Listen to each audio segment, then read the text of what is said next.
அனைவருக்கும் அன்பான வணக்கம். தன்னை புகழ ஒரு தகுதியிலா வார்த்தையிலா அன்னை தமிழ்மொழியின் அடிவாழ்த்தி தொடங்குகிறேன். கவிதை பேழையில் 10ஆம் வகுப்பு தமிழ் பாடத்தில் அறம், தத்துவம், சிந்தனை குறித்த பொருண்மையில் ராமானுசருடைய நாடகத்தை இந்த வகுப்பிலே நாம் காண இருக்கிறோம். ராமானுசர் நாடகம் என்பது இப்பொழுது உரைநடை வடிவிலே உங்கள் மத்தியில் நான் இங்கே பரிமாற காத்திருக்கிறேன். தமிழ் மொழி ஒரு உயர்ந்த சிந்தனையான வளமான மொழி. இதில் எத்தனையோ அறிஞர்களும் மகான்களும் தத்துவ ஞானிகளும் பிறந்திருக்கிறார்கள். அவர்களில் குறிப்பிடத்தக்கவர்தான் ராமானுசர். அவரை பற்றித்தான் இப்பொழுது இந்த வகுப்பிலே நாம் சிந்திக்க இருக்கிறோம். ராமானுஜர் உடையவர், எம்பெருமனார், எதிராசனார், இளையாழ்வார் என்று அழைக்கப்படுகிறார். எதிராசனாரை பற்றி அறிமுகப்படுத்துகிற போது வாழி எதிராசன், வாழி எதிராசன் வாழ்கவென வாழ்த்துவார், தாளினையை தாழ்த்துவார் விண்ணோர் தலை, பூமண்ணு மாது பொருந்திய மார்வன், புகழ்மழிந்த பாமண்ணு மாறன் அடிபணிந்துய்ந்தவன், பல்களையோர் தாமண்ண வந்த ராமானுசன், சரணாரவிந்தம் நாமண்ணி வாழ சொல்லுவோம் அவன் நாமங்களே. இருப்பிடம் வைகுந்தம் வேங்கடம் மாறிரும் சோலை என்னும் பொறுப்பிடம் மாயனுக்கென்ப நல்லோர், அவை தம்மொடும் வந்திருப்பிடம் எந்தன் இதயத்துள்ளே தனக்கு இன்புறவே, இன்புற்ற சீலத்து ராமானுசா என்றும் எவ்விடத்தும், என்புற்ற நோயுடல் தோறும் பிறந்திறந்து துன்புற்றுவியினும் சொல்வதொன்றுண்டு, உன் தொண்டர்க்கே அன்புற்றிருக்கும்படி எனையாக்கி அங்காட்படுத்தே என்று ராமானுஜர் நூற்றந்தாதியில் திருவரங்காமுதனார் மிக அற்புதமாக ராமானுஜரை சாதிக்கிறார். இந்த உலகம் உய்வதற்காக ஸ்ரீபெரும்புதூர் என்று சொல்லப்படுகிற அந்த அற்புதமான வைணவ திவ்ய தேசத்தில், திவ்ய தேசம் என்று சொன்னால் 108 திவ்ய தேசங்கள் என்று சொல்லப்படுகிறது. ஆழ்வார்களால் மங்களாசாசனம் செய்யப்பட்ட திவ்ய தேசங்கள், இறைவனால் பாசுரங்களால் பாடப்பட்ட இடங்களை திவ்ய தேசங்கள் என்று சொல்லுகிறோம். அந்த திவ்ய தேச அடிப்படையில் திருப்பெரும்புதூர் என்று இப்பொழுது ஸ்ரீபெரும்புதூர் என்று அழைக்கப்படுகிற அற்புதமான திவ்ய தேசத்தில் 1017ஆம் ஆண்டு அவதரித்த பெருமைக்குரியவர்தான் ராமானுசர். இந்த பூ உலகில் மிகப்பெரிய செயற்கரிய பணிகளை செயற்கரிய செய்வார் செரியர், செயற்கரிய செய்கலாதார் என்கின்ற வள்ளுவன் வாக்கிற்கு இணங்க 120 ஆண்டுகள் இந்த பூமியில் மிக அற்புதமான சமயப் பணியையும் சமுதாய பணியையும் சமுதாய மக்கள் போற்றுகிற உன்னத பணியையும் உயர்ந்த பணியையும் செய்தவர்தான் ராமானுசர். ராமானுசரினுடைய அவதார நோக்கம் என்று எடுத்துக்கொண்டால் தமிழ் வேதத்தை, தமிழினுடைய பெருமையை, தமிழினுடைய சிறப்பை இந்த உலகத்திற்கு சொல்லுவது. ராமானுஜரினுடைய பெருமையை நாம் எண்ணி பார்க்கிற போது இறைவன் யாருக்கு பின்னால் சென்றான் என்றால் தமிழுக்கு பின்னால் சென்றான் என்று சொல்லுவார்கள். திருவேக்கா என்கின்ற ஒரு அற்புதமான வைணவ திருத்தலம் உண்டு. அந்த திருத்தலத்தில் சொன்ன வண்ணம் செய்த பெருமாள் என்கின்ற ஒரு பெருமாள் இருக்கிறார். அது காஞ்சிபுரம் மாவட்டத்தில் இருக்கிறது. அந்த பெருமாளுக்கு சொன்ன வண்ணம் செய்த பெருமாள்னு பேர். அந்த பெருமாளுக்கு தினமும் கைங்கரியம், அவருடைய திருமஞ்சனத்தை எல்லாம் செய்கின்ற ஆழ்வாருக்கு திருமழிசை ஆழ்வார் என்கின்ற அற்புதமான திருப்பெயர் உண்டு. அவருக்கு கணிக்கண்ணன் என்கின்ற ஒரு சீடன் இருந்தான். ஒரு நேரம் அந்த அற்புதமான திருக்கோயிலை திரு அலகு செய்வதற்காக அந்த வயதான ஒரு பாட்டி ஒருவர் கண்ணும் தெரியாமல் காதும் கேட்காமல் வீற்றிருந்தார். அந்த வயதான பாட்டியை வைத்து திருக்கோயிலை கூட்டி மெழுகி பணியை செய்து கொண்டிருந்த அந்த வயதான பாட்டியை எப்படியாவது தன்னுடைய குருநாதருடைய அருளால் மிக சிறந்த ஒரு நிலைக்கு கொண்டு வர வேண்டும் என்று நினைத்த கணிக்கண்ணன் திருமழிசை ஆழ்வார் இடத்திலே போய் இந்த வயதான பாட்டியை வைத்து கொண்டு என்னால் பணிகளை செய்ய முடியவில்லையே என்று ஏங்கி தவிர்க்கிற போது பெருமாளுக்கு அமுதம் படைத்த அந்த தீர்த்தத்தை அந்த பாட்டிக்கு கொடுக்க அந்த பாட்டி வாங்கி பருக இளவயது நங்கையானாள். இந்த செய்தி பல்லவ மன்னனுக்கு தெரிகிறது. பல்லவ மன்னனுக்கு தெரிந்த மாத்திரத்தில் கணிக்கண்ணனை அழைக்கிறான். கணிக்கண்ணாவா, எனக்கும் தீர்த்த பிரசாதம் வாங்கித்தா, நானும் இளையவனாக மாற வேண்டும் என்று சொல்லுகிற போது இறைவனுக்கு தொண்டு செய்கிறவர்களுக்குத்தான் அப்படி நான் செய்ய முடியுமே தவிர மற்றவர்களுக்கு நான் அவ்வாறு செய்ய இயலாது என்று கணிக்கண்ணன் பல்லவ மன்னனிடத்திலே மறக்கிறான். மறுத்த மாத்திரத்தில் அவனை நாடு கடத்த வேண்டும் என்று சொல்லுகிற போது கணிக்கண்ணன் திருமழிசை ஆழ்வாரிடத்திலே சென்று திருமிழிசை ஆழ்வாரே என்னை நாடு கடத்தச் சொல்லிருக்கிறான் பல்லவ மன்னன் என்று சொல்லுகிற போது, நான் இல்லாத இடத்தில் பெருமாளே உனக்கென்ன வேலை என்று சொல்லி பெருமான் முன் அந்த திருமிழிசை ஆழ்வார் பாடுகிறார். கணிக்கண்ணன் போகின்றான் காமூரு பூங்கட்சி மணிவண்ணா, நீ கிடக்க வேண்டாம் உன் பைனாக பாம்பை சுருட்டிக்கொள் என்று சொல்லுகிற போது, தமிழ் புலவன் சொன்ன உடனேயே அந்த பெருமான் சொன்னதை செய்த காரணத்தால் அந்த பெருமானுக்கு சொன்ன வண்ணம் செய்த பெருமாள் என்று பெயர். தமிழ் அப்படி உயர்ந்த மொழி, அப்படி சிறந்த மொழி. அந்த தமிழ் மொழியை செழிக்கச் செய்வதற்காக இந்த உலகத்தில் அவதாரம் செய்த அவதார புருஷன்தான் ராமானுசர் என்று சொன்னால் அது மிக இல்லை. நாளுக்கு ஒரு முறை மலர்வது செண்பகம். செண்பகப்பூ பார்த்தீர்களேனால் ஒரு நாளுக்கு அருமையாக மலரும், அது வாசம் அருமையாக வீசும். ஆண்டுக்கு ஒரு முறை மலர்வது பிரம்ம கமலம் என்று சொல்லப்படுகிற அற்புதமான தாமரை. கமலம் என்கின்ற சொல் வடமொழி சொல், அதற்கு தமிழ் சொல் தாமரை என்று சொல்லப்படுவது. ஆண்டுக்கு ஒரு முறைதான் அந்த பிரம்ம கமலம் மலரும். 12 ஆண்டுகளுக்கு ஒரு முறை நீங்கள் சொல்லுவீர்களே குறிஞ்சி மலர் பூக்கும். தலைமுறைக்கு மட்டுமே மலர்கிற ஒரு மலர் இந்த உலகத்தில் இருக்கிறது. மாணவர்களே, உங்களுக்கு தெரியுமா? அதுதான் மூங்கில் என்று சொல்லப்படுகிற அற்புதமான மலர். அந்த மலர் தலைமுறைக்கு ஒரு முறை மட்டும்தான் மலரும். அதுபோல அறத்தை நிலைநாட்டச் செல்லுவதற்காக தலைமுறைக்கு ஒரு முறைதான் ஞானிகள் பிறப்பார்கள். அப்படி வந்து தோன்றியவர்தான் ராமானுசர் என்று சொல்லப்படுகிற அற்புதமான ஞானி. ஒரு மிகப்பெரிய ஆச்சாரியனாக இந்த உலகத்திற்கு வந்து அவதாரம் செய்து சமுதாயத்தை உய்விக்க வந்த சமுதாய பணியை தன்னுடைய உயர்ந்த பணியாக கொண்டு விளங்கியவர்தான் ராமானுசர் என்று சொன்னால் அது மிக இல்லை. மதங்களை கடந்து மனிதத்தை நேசித்தவர். அவர் எப்படி மதங்களை கடந்து மனிதத்தை நேசித்தவராக திகழ முடியும்? எல்லாருடைய மனிதத்திலும் இறைவன் இருக்கிறான். அவன் இந்த மதத்தை சார்ந்தவன் அந்த மதத்தை சார்ந்தவன் என்று சொல்லாமல் எல்லோரும் கடவுளினுடைய குழந்தைகள் என்று சொன்ன மிகப்பெரிய ஞானிதான் நம்முடைய ராமானுசர். அது மட்டுமல்ல, அவர் தன்னுடைய குருவாக வைணவ சம்பிரதாயத்திலே ஒரு பெருமை உண்டு மாணவ செல்வங்களே. என்ன தெரியுமா? குரு இல்லாமல் இறைவனை அடைய முடியாது. எவ்வளவு பெரிய உயர்ந்த ஞானம் பெற்றவர்களாக இருந்தாலும் ஒரு குருவின் வழியாகத்தான் இறைவனை அறிய முடியும். தாழ்த்தப்பட்ட ஒரு பிரிவு, சமுதாயத்தில் ஒதுக்கப்பட்ட ஒரு பிரிவிலே சேர்ந்த திருக்கச்சி என்கின்ற நம்பியை தன்னுடைய குருநாதராக ஏற்றுக்கொண்டவர். திருக்கச்சி நம்பியை பற்றி சொல்ல வேண்டுமென்றால் அவர் பூவிருந்த வள்ளியிலே பிறந்தவர்.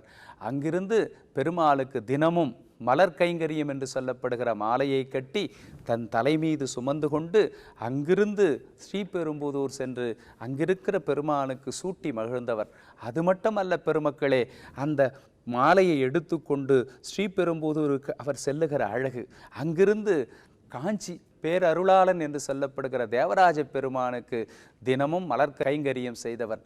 திருக்கட்சி நம்பியை தன்னுடைய குருவாக ஏற்றுக்கொண்டாலும் கூட இன்னொரு தாழ்த்தப்பட்ட பிரிவை சார்ந்த உறங்காவிலிதாசன் என்கின்ற ஒருவனை தம்முடைய சீடராக ஏற்றுக்கொண்டார்.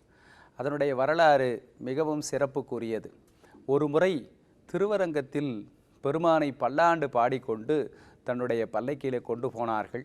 கொண்டு போகிற போது பல்லாண்டு பல்லாண்டு பல்லாயிரத்தாண்டு பல கோடி நூறாயிரம் மல்லாண்ட திந்தோல் மணிவண்ணா உன் சேவடி செவ்வி திருக்காப்பு அடியோமோடும் நின்னோடும் பிரிவின்றி ஆயிரம் பல்லாண்டு வடிவாய் நின் வலமார்பினில் வாழ்கின்ற மங்கையும் பல்லாண்டு வடிவார் சோதி வளத்துறையும் சுடராழியும் பல்லாண்டு படைபோர் புக்கு முழங்கும் அப்பாஞ்ச சந்நியமும் பல்லாண்டே என்று தமிழ் வேதம் உலங்க அந்த பெருமானை எழுந்தருளச் செய்கிறார்கள்.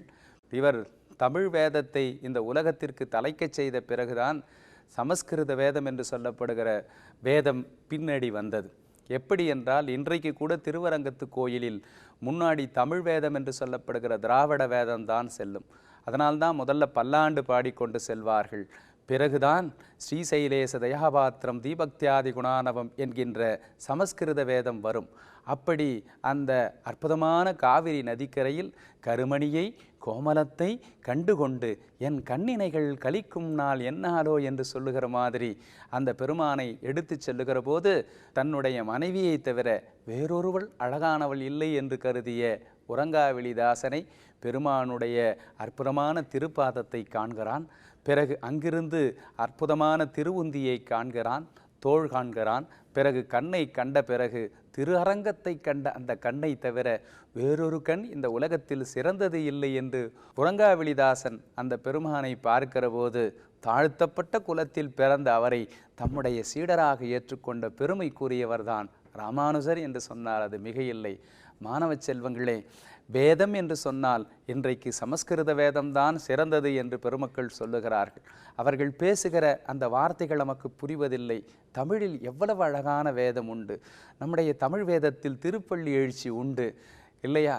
நாலாயிர திவ்ய பிரபந்தத்தில் திருப்பள்ளி எழுச்சியை முதலில் திருவரங்கத்தில் பாடச் செய்தவர் நம்முடைய அற்புதமான ராமானுஜர் அல்லவா?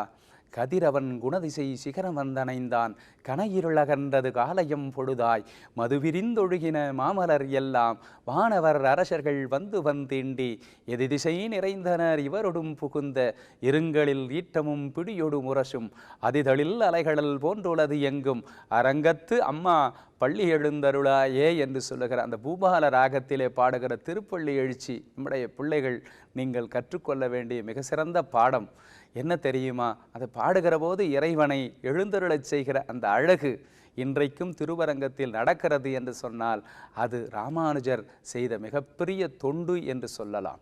தமிழ் வேதம் என்று சொல்லுகிற போது கோதை பிறந்த ஊர் கோவிந்தன் வாழுமோர், சோதி மணிமாடத் தோன்றுமோர், நீதியால் அல்லபத்தர் வாழுமோர், நான்மறைகள் ஓதுமோர், வில்லிபுத்தூர் வேதக்கோணூர் என்று சொல்லி பாதகங்கள் தீர்க்கும் பரமநடி காட்டும் வேதமனைத்திற்கும் வித்தாகும் கோதை தமிழ் ஐந்தும் அறியாத மானிடரை வையம் சுமப்பது வம்பு என்று சொல்லுகிற போது வேதம் அனைத்திற்கும் வித்தாக இருப்பது திருப்பாவை என்று சொல்லுகிறோம். அந்த திருப்பாவையை இந்த 108 திவ்யதேசங்களிலும் எம்பெருமானுடைய அற்புதமான கல்யாண குணங்களால் பாசுரங்களால் பாடிய ஆழ்வார்களினுடைய திவ்யதேசங்களிலெல்லாம் ஒலிக்கச் செய்த பெருமைக்குரியவர் ராமானுசர் என்று சொன்னால் அது மிக இல்லை. என்ன அழகாக ஆண்டாள் அனுபவிக்கிறாள். ஒவ்வொரு பாசுரமும் அருந்தமிழை சொல்லுவது. சான்றுக்கு ஒன்று சொல்லுகிறேன் மாணவ செல்வங்களே, சிங்கம் கர்ஜிக்கும் என்று தானே இதுவரையிலும் நாம் வகுப்பறையில் சொல்லி கொண்டு வருகிறோம். ஆனால் சிங்கம் முழங்கும் என்கின்ற செய்தியை முதலில் இந்த உலகத்திற்கு தந்த மிகப்பெரிய பெருமைக்குரியவள் ஆண்டாள். அவள் தமிழையும் ஆண்டாள், இறைவனையும் ஆண்ட காரணத்தால் அவளுக்கு ஆண்டாள் என்று பெயர். அதனால்தான் சூடி கொடுத்த சுடற்கொடியே தொல்பாவை பாடி அருள வல்ல வல்வளையாய், நாடினீ வெங்கடவர்க்கென்ன விதி என்ன இம்மாற்றம், நாம் கடவா வண்ணமே நல்கு என்று சொல்லி தமிழையும் ஆண்டாள், அவன் இறைவனையும் ஆண்டாள். அதனால் அவளுக்கு ஆண்டாள் என்கின்ற திருநாமம். இந்த சிங்கம் எப்படி முழங்கும் என்பதை தன்னுடைய பாசுரத்திலே சொல்லுகிறாள்.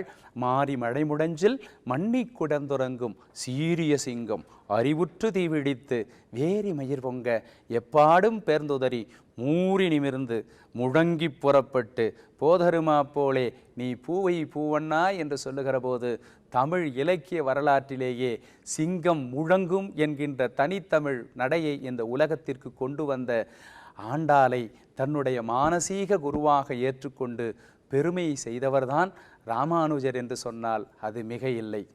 108 வைணவ திருத்தலங்களில் மிக சிறந்த திருத்தலம் திரு அரங்கம். அத்தகைய பெருமைக்குரிய திருவரங்கத்தை திருத்தி அமைத்த பெருமைக்குரியவர். திருவரங்கத்தில் என்னென்ன திருவிழாக்கள் நடைபெற வேண்டும், ஒரு மாதத்திற்கு என்ன திருவிழா நடைபெற வேண்டும், ஆண்டுக்கு என்ன திருவிழா நடைபெற வேண்டும் என்பதையெல்லாம் தமிழ் வழியில் முதலில் கொண்டு வந்து பெருமை சேர்த்த பெருமைக்குரியவர்தான் ராமானுசர். திருமலை என்று சொல்லப்படுகிற திருப்பதி, திருவேங்கடவன் உறைந்தருளுகிற அற்புதமான இடம். அந்த திருக்கோயிலில் மார்கழி 30 நாட்களும் 30 திருப்பாசுரங்களைத்தான் அங்கே காலையிலே சேவிப்பார்கள். சேவிக்கிறதுக்கு முக்கியமான காரணம் யார் என்று கேட்டால் திருப்பாவை ஜீயர் என்று அழைக்கப்படுகிற ராமானுசர் தான். ராமானுசர் திருவரங்கத்து பெருமானை எப்படி அற்புதமாக திருத்தி அமைத்தாரோ அதுபோல திருமலையில் இன்றைக்கும் தமிழ் வேதங்கள் ஒலிக்கிறது என்று சொன்னால் அதற்கு காரணமாக இருந்தவர் திருப்பாவை ஜீயர் என்று சொல்லப்படுகிற பாஷ்யக்காரர் என்று சொல்லப்படுகிற ராமானுஜர் தான். மார்கழி மாதம் 30 நாளும் அங்கு திருப்பள்ளி எழுச்சி சேவை கிடையாது. அதற்கு பதிலாக தமிழ் வேதமாக இருக்கிற திருப்பாவை தான். ஒரு பாசுரத்தை மாத்திரம் மாணவர்களே உங்களுக்காக நான் சொல்லுகிறேன்.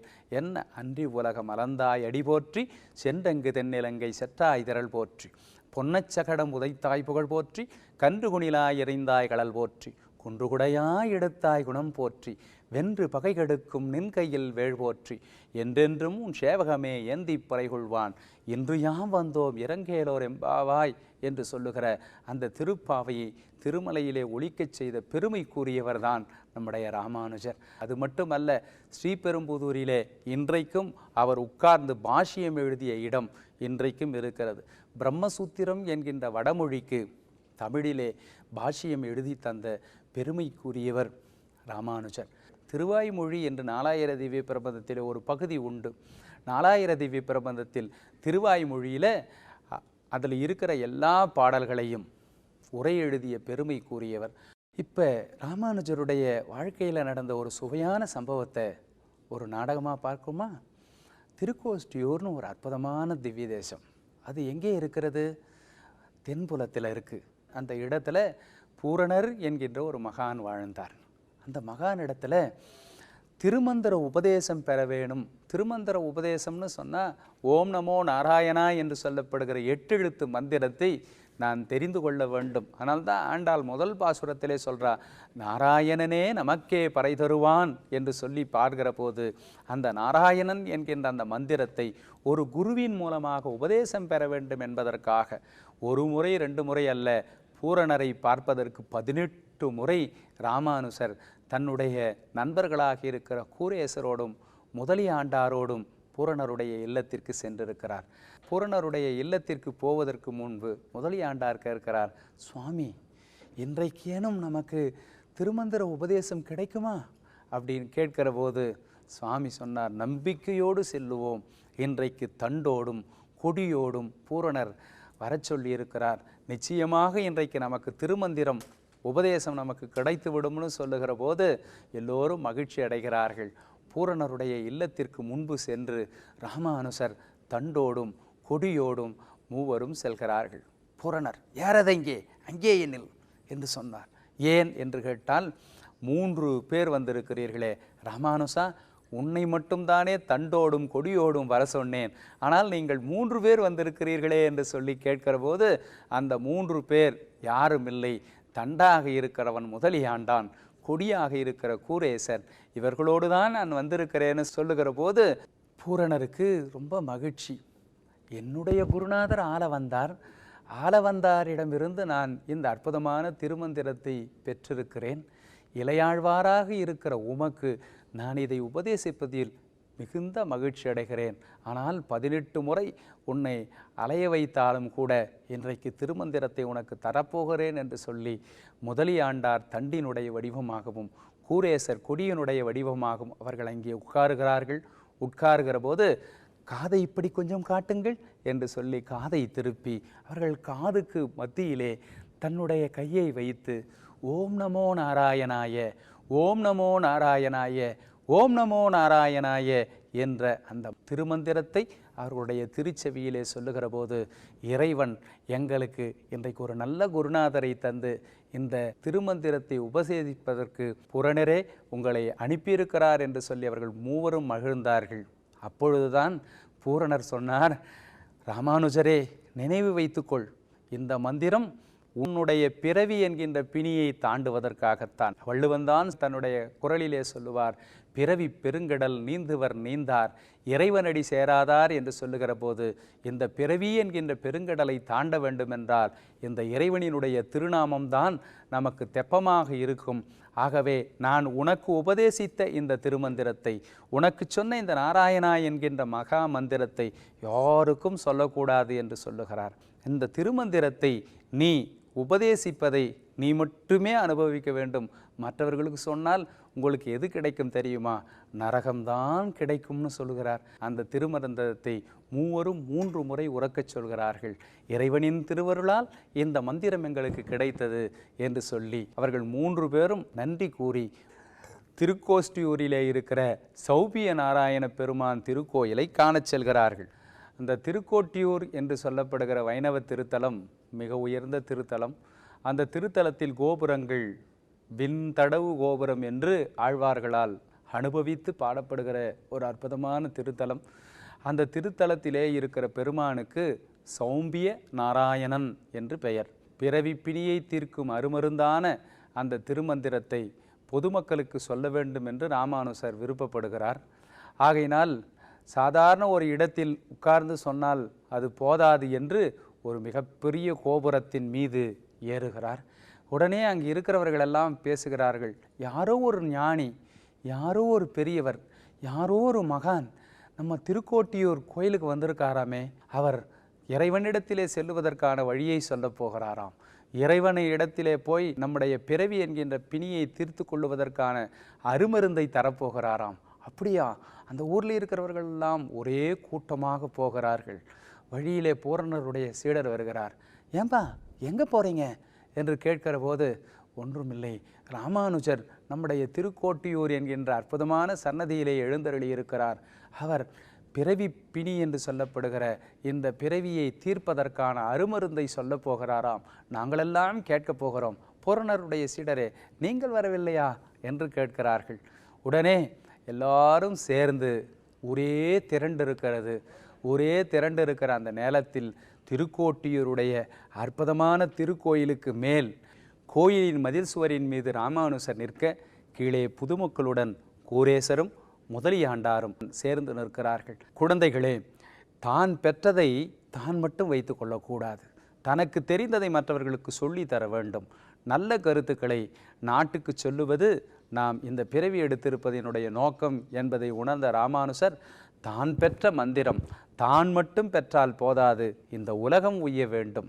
உலக மக்கள் உய்வதற்காகத்தான் ராமானுசர் அந்த திருமந்திரத்தை, நான் நரகம் சேர்ந்தாலும் பரவாயில்லை, நான் எத்தகைய துன்பத்தை பெற்றாலும் பரவாயில்லை, இந்த ஊரிலே இருக்கிறவர்கள், இந்த உலகத்தில் இருக்கிறவர்களெல்லாம் இந்த திருமந்திரத்தை கேட்டு அவர்கள் மீண்டும் சொல்லி எம்பெருமானுடைய திருவடிக்கு வரவேண்டும் என்பதை தன்னுடைய ஞானமாக, வேள்வியாக, தவமாக அந்த திருக்கோட்டியூர் சன்னதியின் மேல் நின்று அந்த ஓம் நமோ நாராயணாய, ஓம் நமோ நாராயணாய, ஓம் நமோ நாராயணாய என்று சொல்லப்படுகிற அந்த மந்திரத்தை 3 முறை உபதேசிக்கிறான்.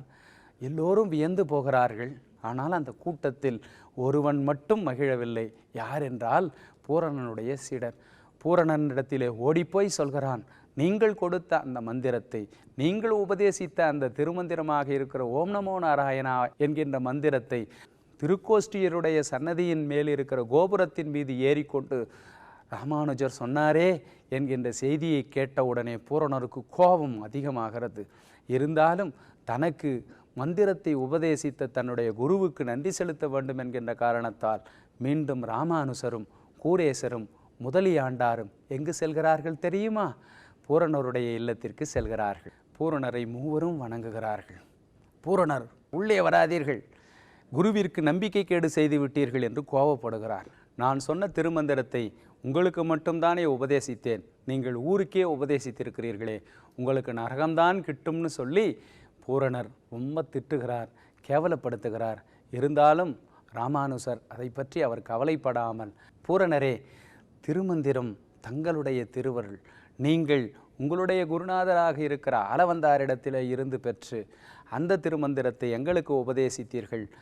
இந்த ஏழைப்பட்ட மக்கள், தாழ்த்தப்பட்ட மக்கள், சமுதாயத்திலே ஒதுக்கப்பட்ட மக்கள், இவர்களெல்லாம் எப்பொழுது இறைவனினுடைய திருவடிக்கு சென்று சேருவது?